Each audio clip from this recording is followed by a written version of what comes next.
हज़रत यूनुस की उम्र कितनी साल थी अल्लाह आलम, मुझे क्या पता है। नहीं, मुझे असल में अफसोस इस बात का होता है कि इन सवालों से तुम्हारा मकसद क्या है, वजह भी तो बताओ ना। मैं कहता हूँ 100 साल थी, फिर क्या हो जाएगा?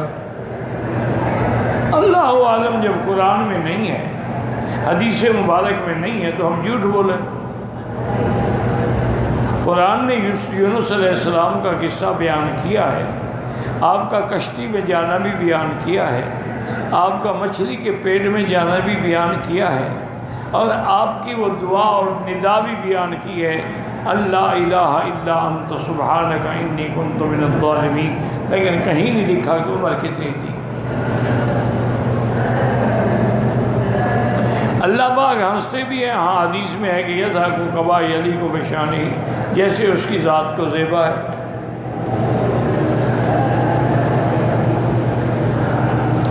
इशराक का नमाज जो है, सूरज निकलने के बाद जब सूरज एक नेज़े के बराबर ऊपर हो जाए, यानी यूँ समझ लें यहाँ घड़ियों में जो शुरू का टाइम लिखा है, ये सूरज निकलने का टाइम है। इसके 20 मिनट के बाद आप नमाज इशराक पढ़ सकते हैं।